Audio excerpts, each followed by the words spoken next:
Hello hi friends, welcome back to my channel. Here is a non spoiler movie review of the film committee కుర్రాళ్ళు. First thing first, movies తర్వాత నా experience చెప్పాలంటే movie అయితే చాలా బాగుంది.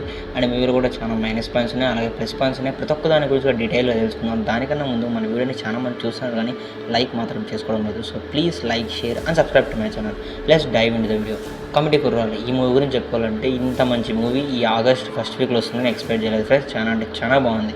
ఎందుకంటే మెయిన్గా చూపించిన ప్లాట్ అయితే సింపుల్. ఎందుకంటే ప్రజెంట్ డేస్లో వాళ్ళ పాస్ట్ గురించి అంటే 90sలో నుంచి మూవీ రన్ చేస్తారు. It's good. అక్కడ చేసే మనం చిన్నప్పుడు చూసే టీవీ సీరియల్స్ టీవీ షోస్, ఇంకా అప్పుడు ఐస్ క్రీమ్స్ తినడం, బయటికి పోవడం, అమ్మలకి అంటే పేరెంట్స్కి అబద్ధాలు చెప్పడం, ఇలాంటి ప్రతి ఒక్క సీన్లో డీటెయిల్గా చెప్పినారు. చాలా బాగా నచ్చింది.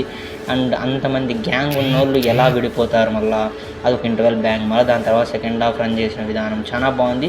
మూవీలో చాలా పాయింట్స్ అంటే మెయిన్గా కామెడీ విషయాన్ని మాట్లాడుకుంటే మెయిన్గా రన్ అయ్యేది కామెడీ కూడా ఎమోషనే. రెండు కూడా చాలా బాగా మెయింటైన్ చేసినారు. ఎమోషన్ దగ్గర కన్నీళ్ళు ఖచ్చితంగా తెప్పిస్తుంది. అండ్ అలాగే అసలు కొన్ని చోట్ల అయితే హిలేరియస్ కామెడీ చాలా బాగుంది. అండ్ మెయిన్గా కామెడీ ఎందుకు చెప్తున్నానంటే, కామెడీ ప్రతి ఒక్క ఇప్పుడు మూవీస్లో చూసుకుంటే అన్నీ కూడా డబుల్ మీనింగ్ డైలాగ్స్తోనే కామెడీ పండిస్తున్నారు. కానీ మూవీలో అలా ఉండదు. చాలా ఫ్రెష్గా చాలా బాగుంటుంది. అందరూ ఫ్యామిలీతో కూర్చొని బాగా ఎంజాయ్ చేయొచ్చు. అండ్ మైనస్ పాయింట్ ఉందని చెప్పిన కదా, మైనస్ పాయింట్ ఏదైనా ఉందంటే సెకండ్ హాఫ్ స్టార్ట్ చేసిన విధానం కొంచెం స్లోగా ఉంటుంది. అండ్ అక్కడ పొలిటికల్గా ర్యాలీలు చేయడం ఇవన్నీ కూడా ఉంటాయి మూవీలో. అది కొంచెం స్లో అవుతుంది అంతే తప్ప మిగతా మూవీ అంతా కూడా చాలా బాగుంది. అండ్ బిఎం చాలా బాగుంది. అండ్ అలాగే సాంగ్స్ కొన్ని చోట్ల అంటే first okay, second okay, third అంత బాగాలేదు, ఓకే మాదిరి ఉన్నాయి. ఇంకా ఓవరాల్గా సాంగ్స్కి ఏదైనా స్కోప్ ఇల్లు, కానీ మూవీలో చూపించిన డ్రామాటిక్కి ప్రతి ఒక్క దానికి చాలా స్కోప్ ఉంది.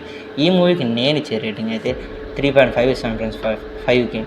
అండ్ కమింగ్ యాక్టర్ పర్ఫార్మెన్సెస్ చాలా మంది ఉన్నారు. ప్రసాద్ ఉన్నాడు, ఈశ్వర్ ఉన్నాడు. ప్రతి ఒక్కరు కూడా చాలా బాగా చేసినారు. ఎవరిది కూడా తీసి పెట్టే క్యారెక్టర్ లేదు. ప్రతి ఒక్కటి క్యారెక్టర్ కూడా ఇంపార్టెన్స్ ఉంది. And best. అండ్ ఈ మూవీ ఆగస్ట్లో మంచి మూవీ రిలీజ్ అయింది, ఖచ్చితంగా చూడండి. అండ్ మళ్ళీ కొత్త రివ్యూతో మళ్ళీ ముందరికి వస్తాం. అంతవరకు బై ఫ్రెండ్స్.